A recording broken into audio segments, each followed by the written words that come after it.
Welcome to a special edition of The Rundown because we like to talk about gaming and its intersection with sports. I'm joined by Justin Moser and Mark Register. Howdy. Jason Rubin here. This is a show in partnership with TYT Sports and thepostgame.com. Now, when it comes to gaming and sports, people are beginning to catch on to how much money there is in this industry and how many people watch this. It makes the Super Bowl look small. We're going to focus this on DOTA, Defense of the Ancients, a game that was created, if I'm correct me if I'm wrong here, Justin, off of Warcraft. Warcraft 3 was a mod of Warcraft 3, that's correct. Which is unbelievable to think of because here we take your game, right, and we make it so much better and make, I don't want to say more money, but potentially, because World of Warcraft is still one of the hugest things in the entire world. It sucks children up and doesn't let them go until they're 19 or 20 years old. But Justin, I want to throw to you because you have some numbers, some stats about how many people watch this and how much money is involved in it. Sure. So Dota 2 is played by over 10 million unique players a month. It's a huge game. I think the only video game in the world that's bigger is League of Legends. And the prize pool this year for the international is already over $10 million. Last year it was 10.8 million, and I think it could get to 15 million. We have almost 2 months left before the final prize pool is set, and it's crazy. The way that Valve does it is they offer this thing called a compendium, which players can pay towards, and a certain percentage of that compendium goes to the prize pool. So it's really the fans are funding this, and it's ridiculous. The winning team gets well over $1 million. It's shocking. What am I doing with my life? I should be practicing. Mark, you commonly talk and discuss esports and its culture and why it's significant. With Dota, at least, or in terms of people watching this, is it a global phenomenon that's making this almost trump American sports and viewership, you think? It is, and also, by the way, Dota and also League of Legends, they stem from mods of Warcraft 3, and they are very similar, except Riot owns League of Legends, and then Valve owns Dota 2. But what's interesting is that those two companies have really made it this international thing, and it's because of live streaming that has really made this as big as it is. In addition to that, Valve and Riot have really made these events. They're sporting events where it's $10 million.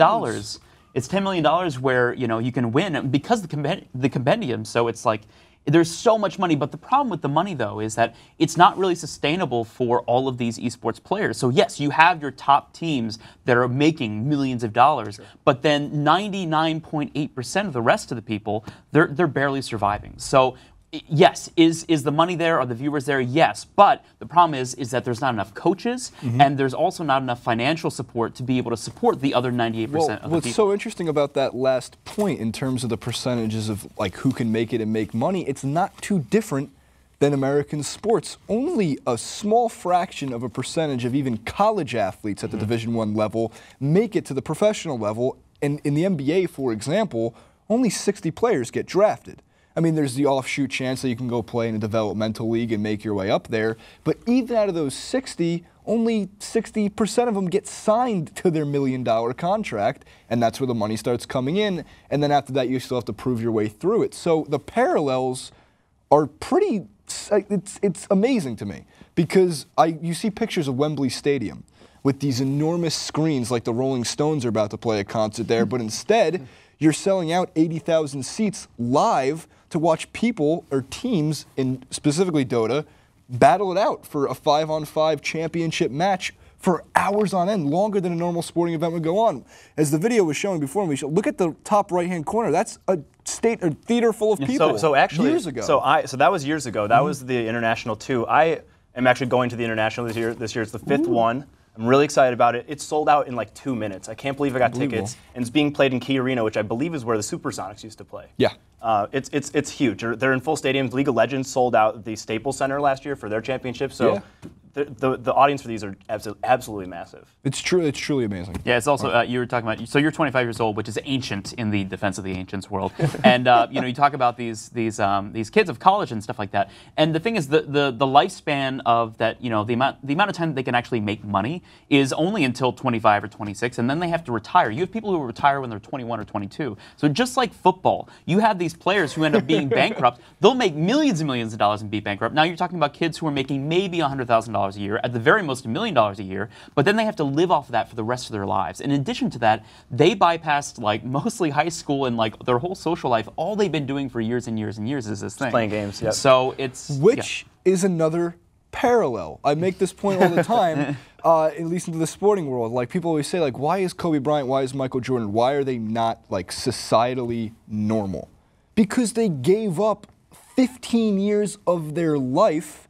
The off season for them wasn't spent on vacation for most of their time. Their off seasons were spent every day in the gym. Kobe Bryant used to wake up at 3 in the morning because he couldn't sleep, go down to the Staples Center and shoot in the dark because he was so focused on getting better and better and better. That's not normal, just like it's not exactly normal, and by the way, normal is not fun, I'm not attacking the normal, to stay up until 6 a.m. trying to get better and better to become one of those 1/2 or fraction of a percenters who get to play in front of a live stadium. I mean, for some of these kids who are like 12, 13 years old, and I'm trying to play the game, and I'm like, why can't I be as fast as they are? It truly shows that, you know, gaming, I know many people don't like to use the definition of it being a sport, but in terms of a tournament or competition level, it's being watched like sports are. Mm-hmm. And it's not fun at that point. I mean, you talked about you played 3,000 hours, but that's like willingly. You like playing and you like watching. Yeah. But you have these people, like there's one team that they practice 7 days a week, and then they all say, oh yes, we love, on our day off, we love playing, and the coach is crazy. Anyways, but the thing is that, you know, last year, I think, correct me if I'm wrong, in 2014 with the International, he had a mental breakdown and was having anxiety attacks and was vomiting. And they talked about it. They're saying, like, listen, if we don't, even though, like, we want him to compete, if he competes and he really breaks down, this can cause permanent damage for life. Yep. So, like, it is high stakes. In addition to that, the players, like, it's not, I don't think it's fun anymore. So I know you watch. Mark, do you watch?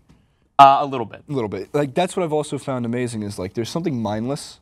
Yes. I've said amazing a million times during this clip, but there's something mindless about being able to watch these because when you play, a little bit stressful that you're sucked in for 45 minutes and who cares who's calling you at that time. It doesn't matter. Phone, get the F out of here. Yep. I want to keep playing. I'm not going to throw my phone at you, Mark. But it truly is a unique experience, like something where it's changing. The culture of gaming is changing on a team level, on a watchability level, on a live streaming level. What do you guys think? Now I'm curious. We had our discussion. We want to hear yours down in the comments section below. This has been The Rundown with Mark Register, Justin Moser. I think I finally got the pronunciation right. Thank you. Nailed it, Jason Rubin. Post-Game and TYT Sports. Make sure to subscribe to both channels, and we'll continue to bring you more gaming-related clips as we go along. I know the post-game also does some gaming-related Dota-level clips with some great interviews of recent that Justin did himself, so take a look at those.